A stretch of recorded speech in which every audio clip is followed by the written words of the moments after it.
Welcome to the Stand Up Speakeasy. I am your host, Sareth, and every episode I bring a brand new comic from the Central Time Zone onto the show. And these will be stockpiled until January, and I will release them to the audience. But for now, this is going to be live streamed, and I've invited some of their friends and family to join in on the conversation as well. So how this goes is like the stand-up comic that I interview is going to nominate their favorite stand-up comics, and um, and so that's how they get invited into the speakeasy. So it's invite only for the time being. And with that being said, my guest tonight for this show is Richard. Hey Richard, how are you? I'm good, Sareth. How are you? I'm doing quite well. Thank you for being Which is so much for weird being because on. Sareth is my middle name. So, Really? no, making that shit up. Indeed, for sure. So Richard, I visited your website and I was like, blown away by all the things that you've done in your career as a stand-up comic. And so it says in your bio that you sent me earlier that you blended comedy, magic, improvisation, and adult humor, which makes you one of the Midwest's favorites. Uh, what's the method to your madness, if you will, combining all those? Well, we have to kind of go back in time. I moved from one house to the other between second and third grade, and all these people were friends. And so to become friends, I actually sent away on the back of a box of wheat check cereal for a magic kit. It was 50 cents and two box tops. And it showed up. And for show and tell one day, I stood up in front of the classroom and did my magic act.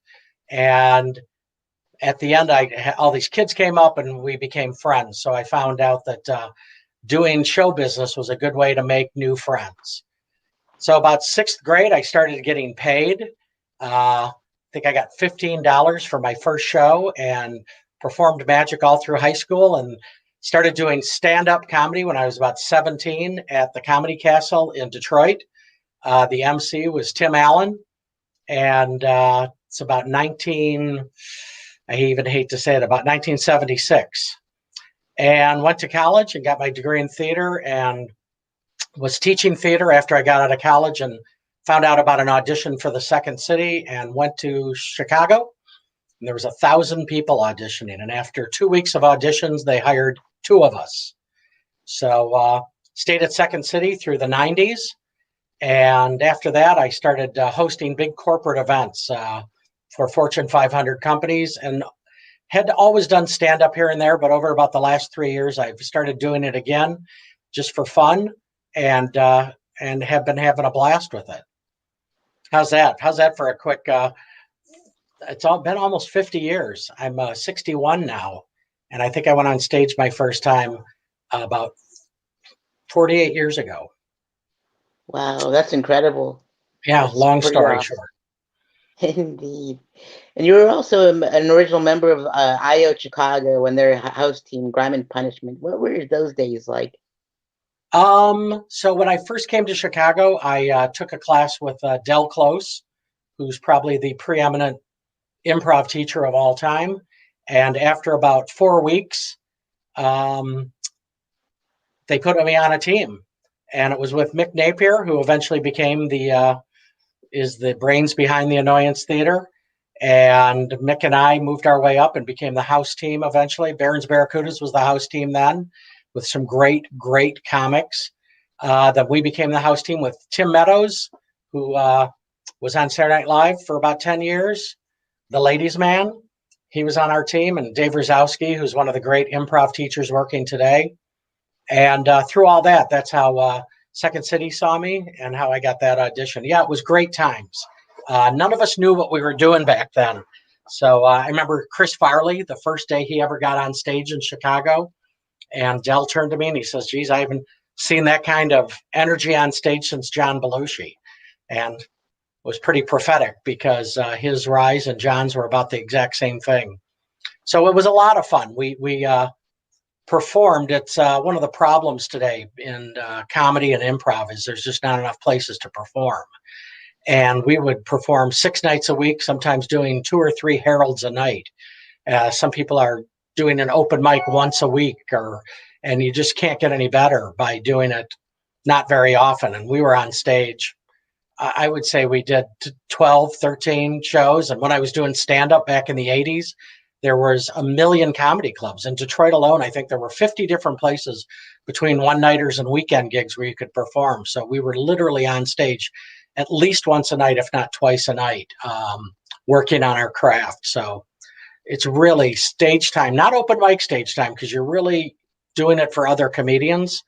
And it's different today. They don't, it was kind of a community back then where people helped you with your act and talked about your act and gave you punchlines and worked on a joke. And now people come into an open mic and they do their 5 minutes in front of 30 comedians and they run out the door to the next open mic. And I think if everybody just kind of hung out and as a community, I think people would get better faster. That's my shot at that. I Long agree. answer to a short question. Sorry. It's okay. It's all right. And you mentioned the Annoyance Theater, and the original one was across the street from where I performed at the Annoyance Theater, and back in the day. And what were the have you performed across the street yet at the new Annoyance So Theater? we had been in a cabaret, and that's where they were doing Improv Olympic, which is now known as IO, which is now closed, but it was called Improv Olympic back then. The Olympic Committee put a cease and desist that we couldn't use the word Olympic. So they changed it to IO, but we took a little room upstairs and Mick had an idea of doing a live horror film on stage. And we used about 3.5 gallons of fake blood and the whole stage was painted white in the beginning. And by the end of the show, it was all just red with, I think there's maybe 15 or 16 different killings that took place on stage. So it was like a lot, and we'd have to paint the stage. Sometimes we do 2 shows. We have to let it dry and whitewash the stage and do another show and get all that blood out of our hair and our clothes. And so we were actually performing upstairs above Improv Olympic at the time. And that was the first show, Splatter Theater, which they are doing now. You can live stream it. They're going to do the first virtual one. It was 33 years ago this month that we did our first show at The Annoyance. Wow, that's pretty awesome. Do you remember some of the names of those horror, live horror movies that you did? Well, it was called Splatter Theater. And so it was one show that Mick had an idea and we basically improvised until we had a script. And so we worked on it and he knew what characters he wanted and who came and how the killings were. But we basically workshopped it for a couple of weeks and came up with the script. But it's been performed, I think, every year for the last 33 years, Splatter Theater. So you can actually go to theannoyance.com. I think it's annoyancetheater.com and watch it streaming coming up over the next couple of weeks. Indeed, I'll definitely have to check that out for sure because I love horror stuff. So, well, you'd love this show. It's going to be interesting to see him do it virtually. Indeed, most definitely. And you've performed in many of the top clubs, including the improvisation in LA and New York. And what are some of your favorite stories from those? I think one time at the Comedy Store, I was sitting on it was my first day in LA. And I went to the Comedy Store and was watching the comics and just in awe. So I was in LA and guy comes down and we're sitting on the wall out in front and we're talking about it. And he says to me, yeah, I do my first Tonight Show tomorrow night. And I said, oh, really? And it was Louis Anderson. And so I got to meet Louis the night before his very first Johnny Carson show. Just performing New York was just a great club. And that was New York. I was there for a short time, but that's another place where you could just go from club to club to club. You could do 5 shows in a night and bounce around. They weren't really open mic nights. They were feature nights. And so you could come in and do 5 to 7 minutes. And I remember running in and seeing Jerry Seinfeld and then going up after him. And then Rita Rudner came in and I'd see him at the other clubs. And everybody was just working on their craft all the time, every night, and taking notes and taping your show and listening to your show on your way to the next gig to see if you wanted to switch a line or why something didn't get a laugh. So it's just constant work the whole time on stage as much as you can. Indeed. And taking over for Johnny Carson, and I lived in LA for about 3 years, and I drove by NBC in Burbank a couple times, and and you opened for Jay Leno, and he took over for Johnny Carson at Catch a Rising Star. And what was that like? So the vast majority of my career over the last year has been as a professional meeting host. So I go into companies like Fisher Price Toys, Absolute Vodka, Hewlett Packard Computers, and I run their national sales meeting, which is anywhere from 1,000 to SAP is the second largest software company in the world. We have 12,000 people, and I host and MC that meeting, introduce the speakers, keep it light, keep it lively, run panels. So one company had brought Jay Leno in, and I've done it several times, companies that brought Jay in as their speaker. And so I would open up the crowd and do some comedy and then introduce Jay Leno. And Jay was a great guy. I mean, truly just one of the nicest people you'd ever want to meet. No Hollywood in him at all. And so I remember the first time meeting him, they told me, don't talk to Mr. Leno. He doesn't like to be bothered. So I knew Jay liked cars, and I grew up in Detroit. I loved cars. So I was sitting backstage with a Mustang magazine, a magazine all about vintage Mustangs. And all of a sudden over my shoulder, I hear, oh, you like Mustangs? And I said, well, yeah, why? Do you like cars? And he laughed, and he goes, oh, you must be Richard. And I said, oh, you must be Jay.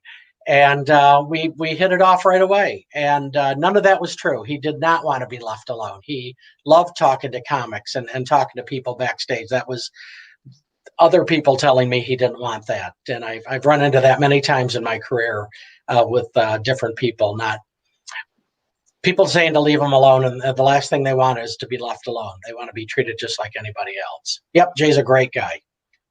Indeed, he sounds like a great guy, and Yeah.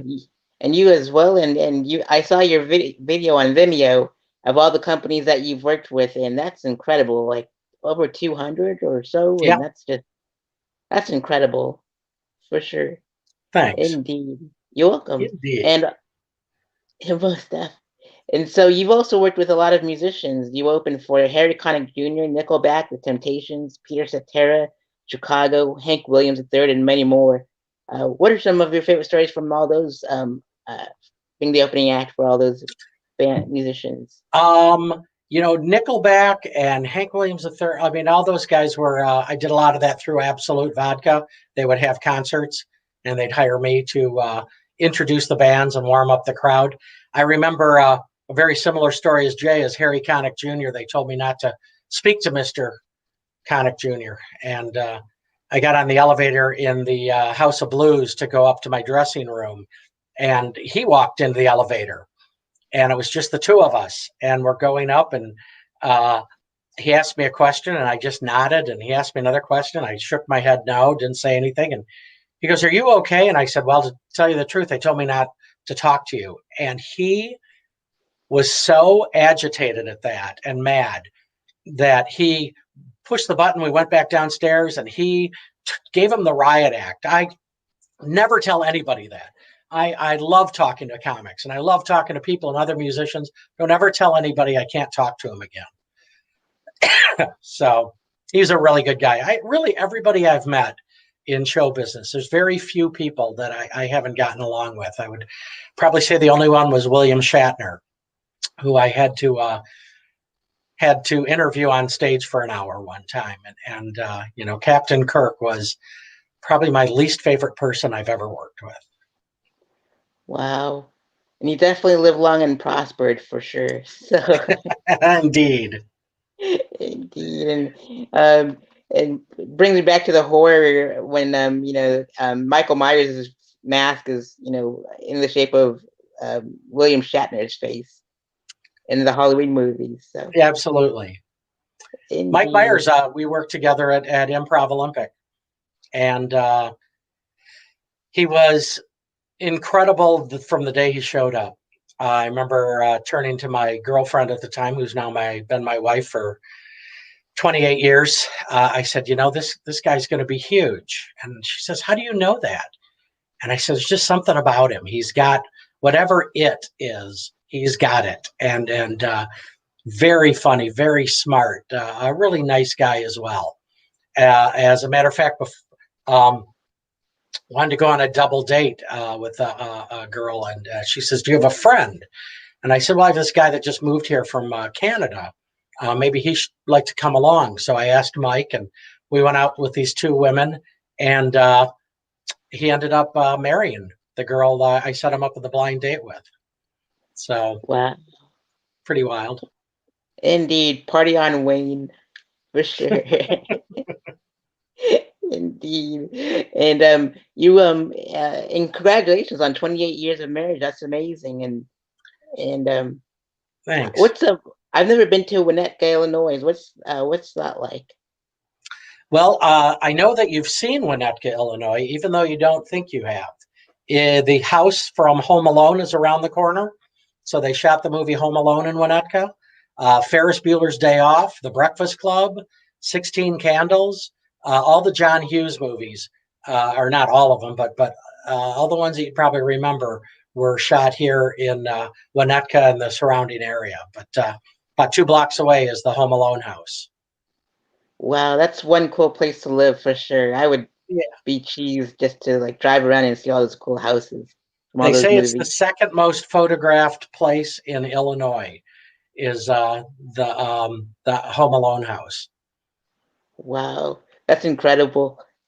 Indeed, I love that movie too, and with Joe Pesci and So he's funny. fantastic. Indeed, most definitely. And it says here that I currently live in Florida, and so it says that you currently you love pina coladas and getting caught in That's the just a rain. joke at the end. That's just a joke at the end. Uh, indeed, most definitely. That's good stuff.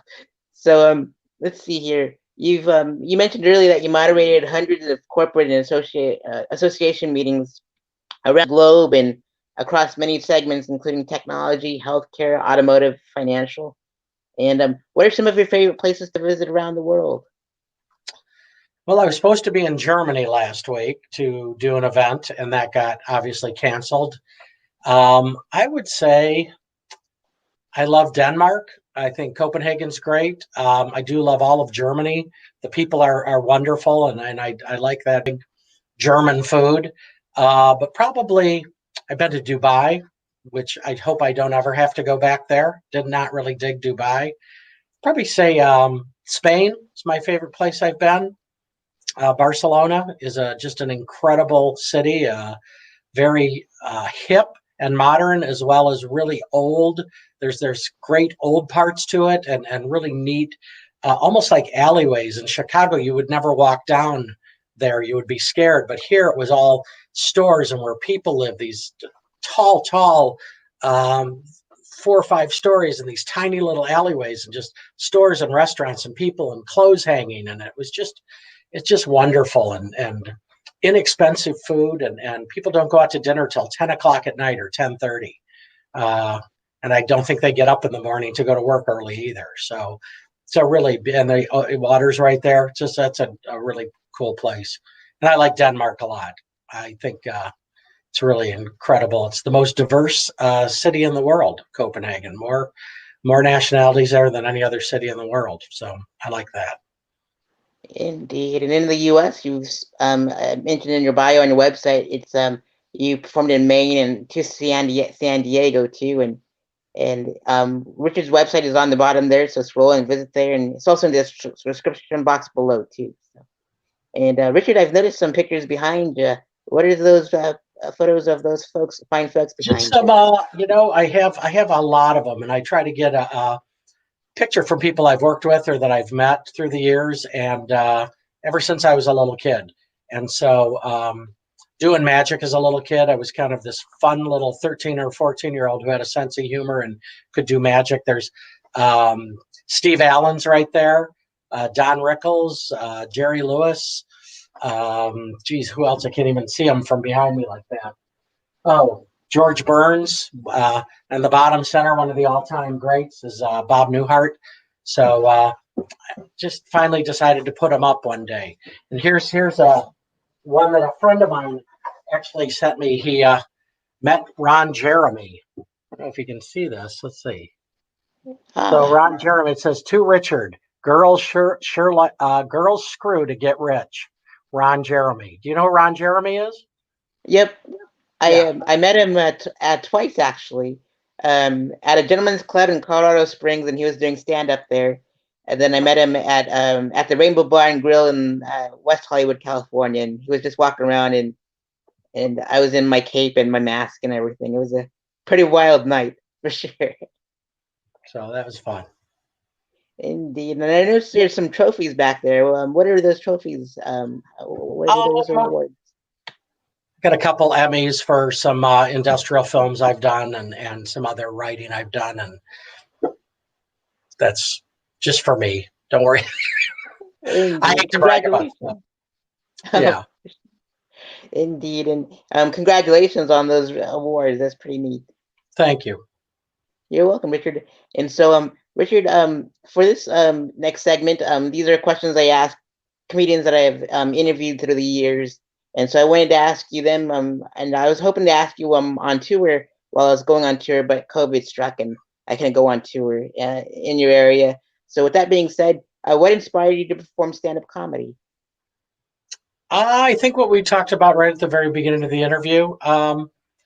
I've always been a funny little kid. I would tell jokes even in kindergarten and first grade. I had a couple very old joke books and would come out to my parents' parties or at school. And I think I just love to people laugh and have a good time. And you kind of forget about your troubles when you can have people laugh.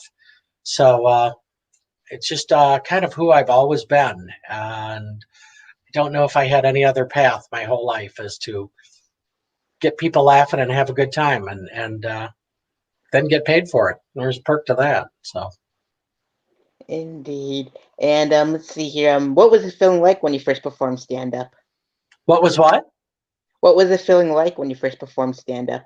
Oh, it's scary when you actually get up on stage the first time where, you think these jokes are funny, but the truth is if the audience laughs. And I in the beginning, I certainly had my fill of quiet time up on stage. But when I was first starting, I actually did. I would use some magic tricks, not like magic that you would see somebody try to fool you, but they were more fun and silly tricks. So that was always kind of a little bit of a crutch there in the beginning to just do have magic there to fall back on because I knew the routines, I knew they were going to work. I'd been doing them forever. So to try to, it was trying to take that from a show, which I used to do as a kid, to a stand-up stage when you're really up there and people came to laugh. So it took some work, but I will say it's still a little scary after all these years. I still get nervous. I remember something Johnny Carson said. They asked him if he ever got nervous before he went on stage, and he said, "I'm nervous every time before I go out there, and if I'm not nervous, that I'm nervous that I'm not nervous. So I'm always nervous." Um, Indeed. And what are your favorite comedy specials and comedy record albums? so as a kid, I collected comedy records. I had about 300 different comedy albums, and we had put them in our basement when we first got married in an apartment. And unbeknownst to us, the basement had flooded, and they all became molded and ruined. And I think I literally saw that, and it had been something I'd collected for 20, 30 years, and they were just, my entire collection was ruined. And I just sat down in the basement, and my wife came down. She says, "What's wrong?" And I was just crying. I couldn't even speak. It was part of my life, like so. I'd say I really enjoyed listening to Firesign Theater. They were a improv writing gurus. Their albums were so deep and the jokes were so complex. And sometimes a joke from one album would be paid off on another album.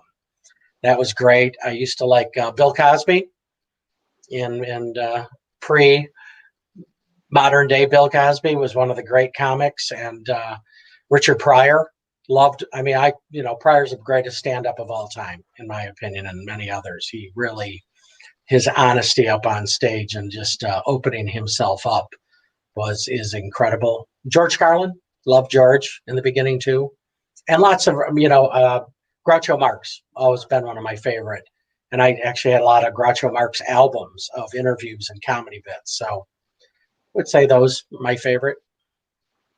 Indeed. And some of those folks have been on TV and film, and I want to know what your favorite sitcom, sketch shows, and comedy films are. Monty Python, their sketch TV show broke so many boundaries, and their movies, Holy Grail. We sat around. There's a group of us that have breakfast, and we've been doing it. We used to do it every week for 10 or 20 years, and now the COVID, we haven't gotten together as much as we'd like, but we tried to come up with what were the funniest movies of all times. And I think Holy Grail and Airplane, probably the top two. I mean, jokes per minute in Airplane can't be beat. And Holy Grail is just an incredibly funny, deep movie. Love it. I don't know. I don't watch a lot of comedy specials. I do think Pryor on Sunset Strip. There's a lot of young comics I've really been enjoying lately. But sometimes I just can't remember all their names. But I do like to talk to Alexa in the bathroom and ask her to play a comedian. And so while I'm showering, I try to listen to new comics all the time. Indeed. And favorite sitcoms? All in the Family, probably the best sitcom. I used to love MASH. It's kind of dated now, but I really like that. I'm trying to think what else is out there, right? There's not a lot going on right now. That new Fleabag? It's not really a sitcom, but it's a really, really clever and funny. Beverly Hillbillies, when back in the 60s, I mean, you go watch some black and white Beverly Hillbillies, and I'll put it up against about everything. I was raised on TV, so I watched Hogan's Heroes and the Beverly Hillbillies and Petticoat Junction, and I mean, TV was my best friend. My parents worked, and I had two older sisters that hung out, so it was me and the TV. So I think probably had a lot to do with me going into show business was how much TV I watched as a kid. Indeed. And you've been all around the world, and if you can go on tour with any nationally known or internationally known comic and locally known comic, which comics would you like to go on tour with?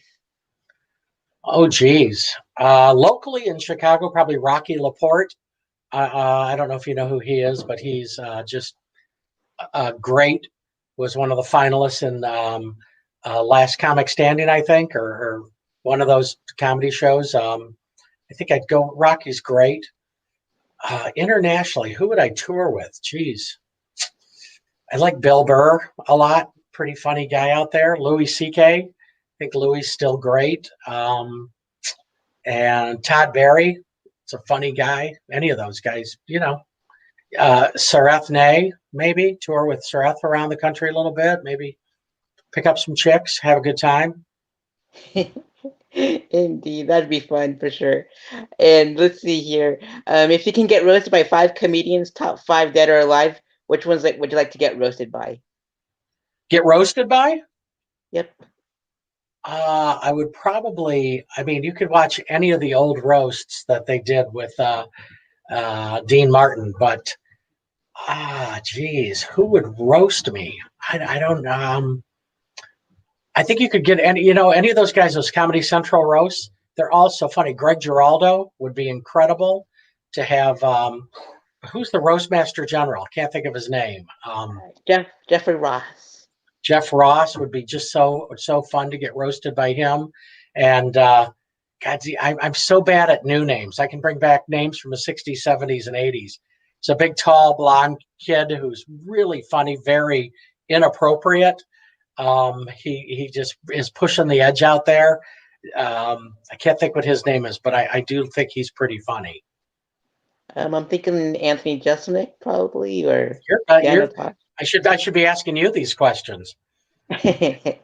Indeed. And Don Rickles was pretty awesome with his roast too. So anybody from those Rickles would be fun. We went to Conan O'Brien one night. A friend of ours, Andy Richter. When we started The Annoyance, we did a show called The Real Life Brady Bunch, and I was the dad. And then I got hired by Second City, and so Andy Richter came in and took my role as the dad on The Real Life Brady Bunch, and moved to New York and got the job on Conan as his sidekick. And so we went, and a couple of friends went and saw it, and Rickles was on stage that night, and his humor did not go over with a young New York audience, and it was too bad. It was just a bad audience, and Rickles that night. But I think he's one of the great ones. Bob Newhart's best friend. So indeed. And what do you see your comedy career in the next 5 years? Retiring. I think I like doing what I'm doing. I produce a show here in Winnetka once a month. I bring in one nationally known headliner, and then I usually have two feature acts who are people that are above the open mic level, but aren't really quite featuring with a half an hour yet. So we try to give two young comics a shot with a real live audience. We've sold out every show for the last 3 years, and they're very fun. We just did 4 of them outdoors in 1 month between September 15th and November 13th. Or no, September 15th and October. And we sold 160 tickets over 4 shows. We had 150 people at each show. And so I think I'd like to start doing that. It's really fun to MC and book these acts, and it's been a good time. Absolutely. And if you have ticket links for the future upcoming shows, send them my way, and I'll put them in the description box below so you can sell more of those in the future for sure. Appreciate it. Indeed. And you've done theater and sketch, and which other forms of comedy would you like to venture off into, like comedy writing and directing, acting, etc.? I like performing. I like to get up and perform. You have to do a little bit of everything, but 90% of it is me up on stage working. Pretty simple. Indeed. Most definitely. And what's your favorite joke a comic has ever written? I don't know who wrote it, and it's just a stupid joke, but it's my all-time favorite. Did you hear about the guy who is half black and half Japanese? Every December 7th, he gets bombed by Pearl Bailey. Goodness. And let's see here. What experience would you like your audience to take with them after a set is over? That was great. I want to go back next week. Indeed. That's a great way to put it. And so, Richard, for this next segment, I'd like for you to nominate featured guests for my show on the Stand Up Speakeasy. So with that being said, who's your favorite open micer in Winnetka or Chicago? I would say Jackson Engel, my favorite open micer. Indeed. And your favorite host? Me. Besides yourself.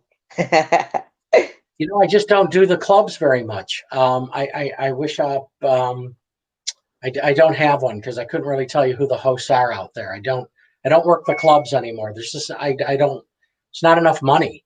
I don't want to go out and work for $50. So sorry, I can't. But I feature act, I'd say Peter Lipsy.